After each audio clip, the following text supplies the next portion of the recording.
and happy new decade. My name is Lenska with Lenska Realty, and this is a San Diego real estate market update, December 2019 edition. I appreciate you spending time listening to it, because in your downtime you could be watching TV, but 'tis the season. No more wrapping gifts. You should be wrapping your head around real estate and how to invest in 2020. I also serve on the board of STCIA, the largest investor club, which meets on Tuesday, on the second Tuesday of every month. Here's my resume and services I am offering. One of the services, and don't forget to subscribe, is this monthly market update, which is my gift to you because it's free, it keeps on giving, and has an ROI. ROI standing for return on information. We look at stats and graphs and numbers because they don't lie. So make it your New Year's resolution to listen to my market updates and hopefully to attend one of my live events. How do we assess a real estate market? We look at following data points: sales, inventory numbers, interest rates, employment data, home purchasing sentiment by Fannie Mae, homebuilder sentiment, affordability, and NODs. Today I'm going to throw in a little bit of a Grinch at the end. So stay tuned. Don't miss what could derail your investment strategy. Here are just the numbers for November. I condensed it this time. We're looking at a median home price at $590,000. That is an 8.3% increase year over year. We ended up in November with the pending sales increasing nearly 20%. Active listings are down 29%, and days on market for homes are about 32 days, and will show a slight increase of sold listings of 3% year over year, and we're still hovering around price per square foot around $400, $407, which is kind of the same as median sales price is up. We said 8.3%. So, but if we're looking where the appreciation made by the lower inventory, lower priced inventory, and this is just for actually attached. So that's where we had nearly a 10% increase. If you're looking at the higher end on the attached, it's not looking too good. We're looking at the median home price by price range for overall, not just for attached, but you guys can see that the lower priced inventory, that's where we see the increase, and over 1.2 million, we actually see a decline as we contribute that to the tax cuts and the mortgage interest rates you can't write off above a certain amount.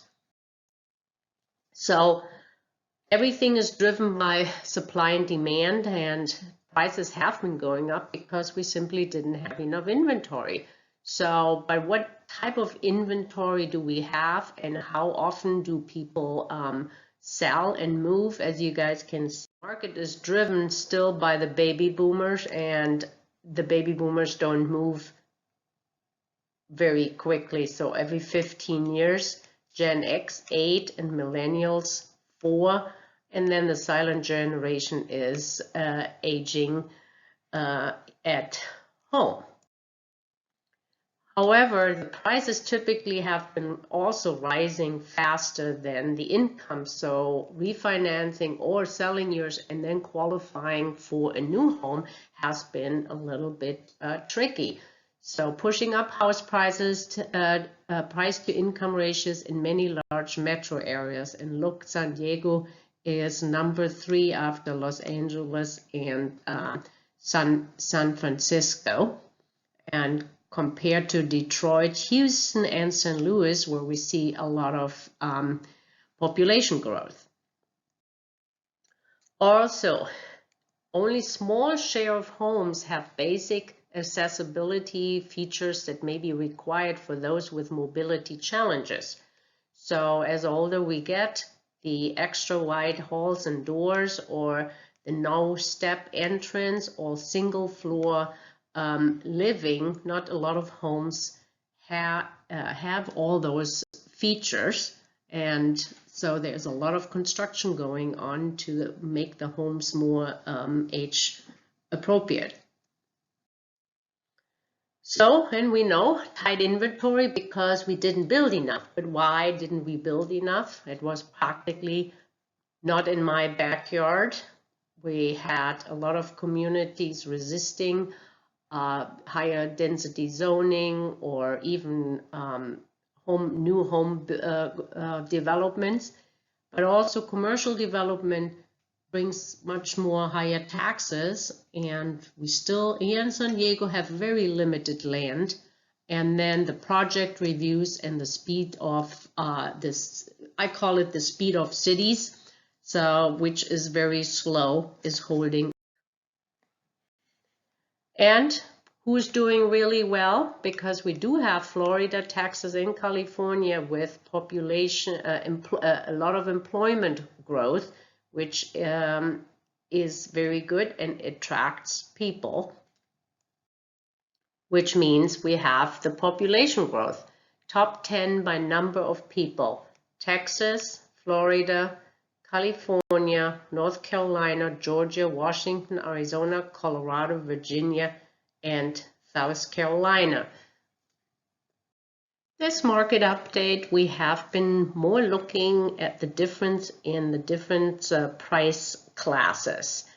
And also we're looking at 2 different worlds, in the lower end of the market and the upper end of the market. The lower end sales are down, which because we don't have a lot of lower end inventory, but we also have that sales are down in the 2 million plus market, which we have seen in San Diego. So California-wide, it's the same.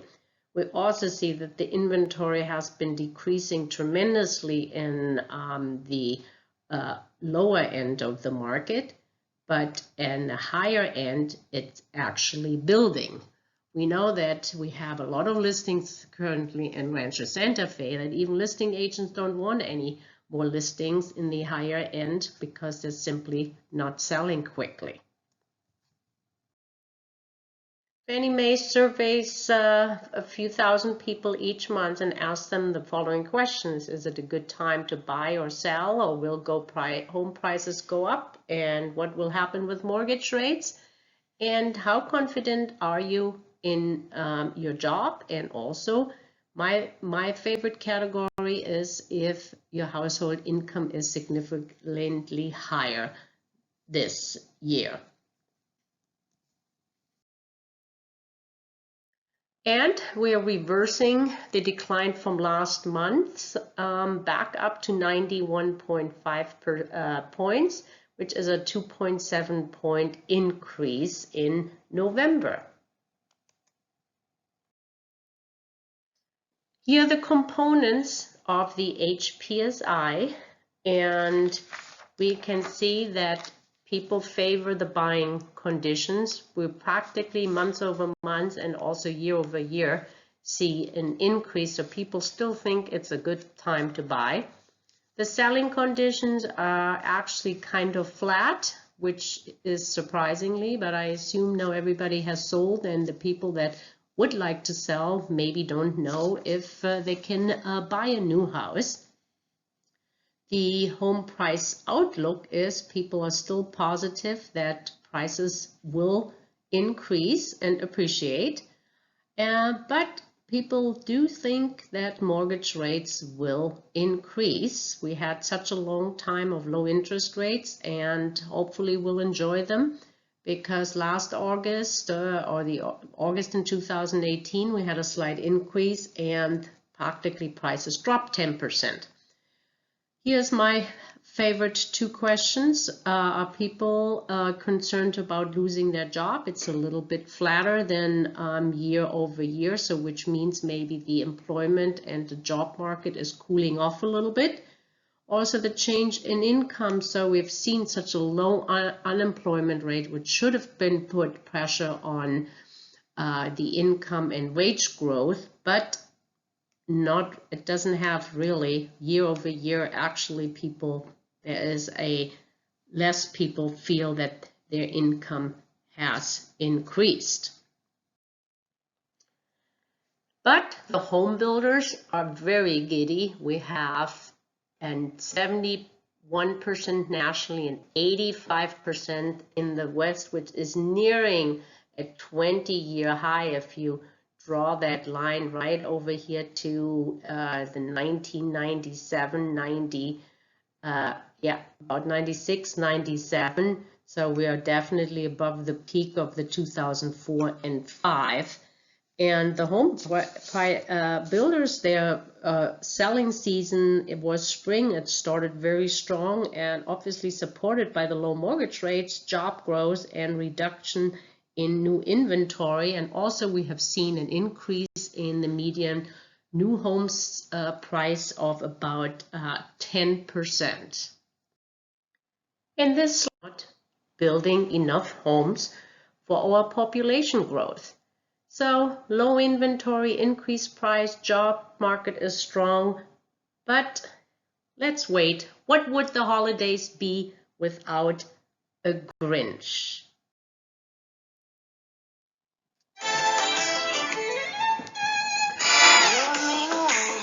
You're a mean one, Mrs. Grinch. Calls for recession? What could foul our markets and take away our profits?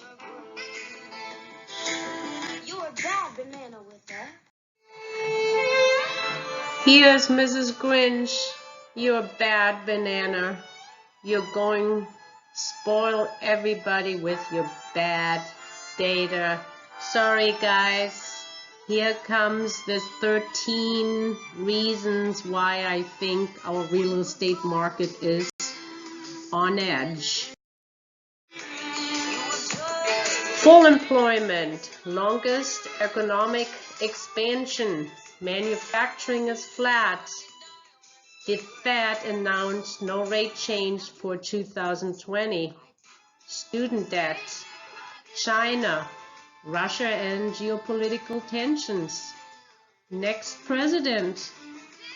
Automobile sales are retreating. Yield curve inversion. Not a buyer's market. Trade war or wars. Negative social mood. The world is burning.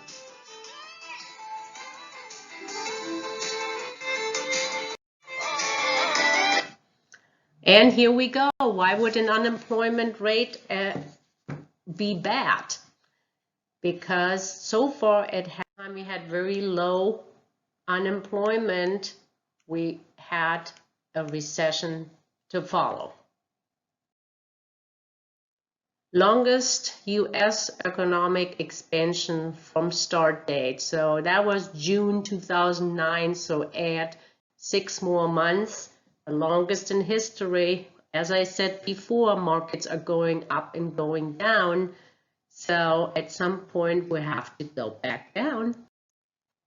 We'll also look at manufacturing and shipments are down. So as you guys see, the green line, it goes down, down, down, which actually tells us how much consumer we are consuming. So if we don't get any shipments, we're not buying enough.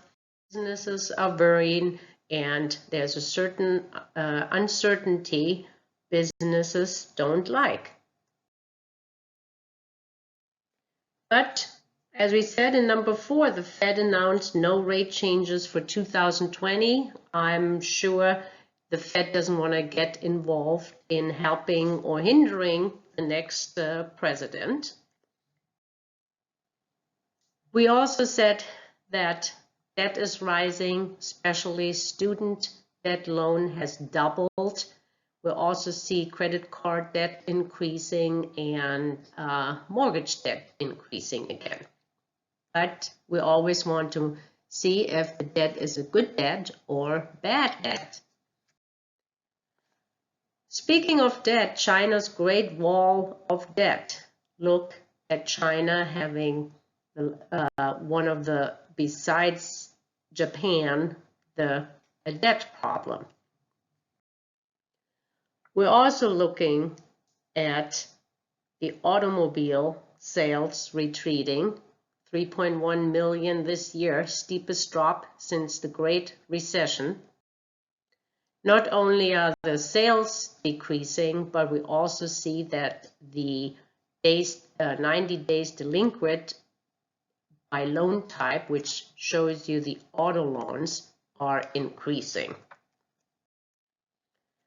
And everybody talks about the yield curve inversion. So how successful has the difference between the 10-year Treasury rate and 2-year Treasury rate, which is the long-term and short-term rate, been in predicting a recession? So look at this drop, look at this drop, look at this drop. We're right here. Are we just months away from a recession? Also, we said in that the next president in one of my Grinches, and as we can see, jobs have been added by the various presidents. How will that play out?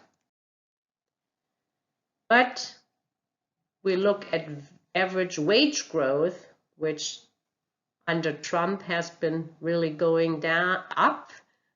Barack Obama, it went down but recovered a little bit, and under Bush it increased and leveled off. So during the Trump presidency, wages have climbed, and it's now growing at more than 3% for the first time in a decade. And why it's not a buyer's market right here? Because we have very tight affordability. If we're looking at San Diego at 29%, it actually was worse in 2018. So the low interest rates and maybe a little bit of wage growth have helped the affordability.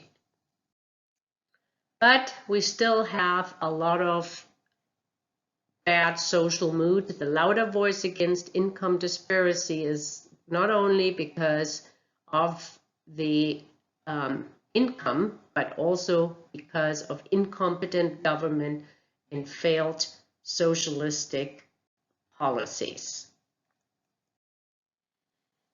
And get financially fit in 2020. All year we're going to look at the 10 best investment strategies for 2020.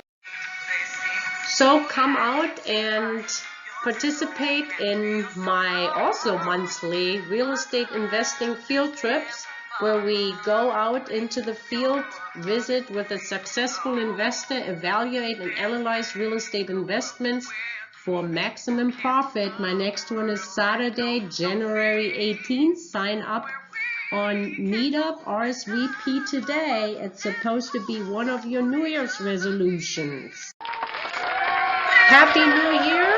Just remember, rich people plan 10 to 15 years ahead. Poor people are planning their Saturday nights. Enjoy.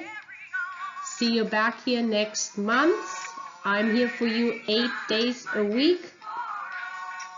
Click or contact me, and don't forget to subscribe. Thank you for listening.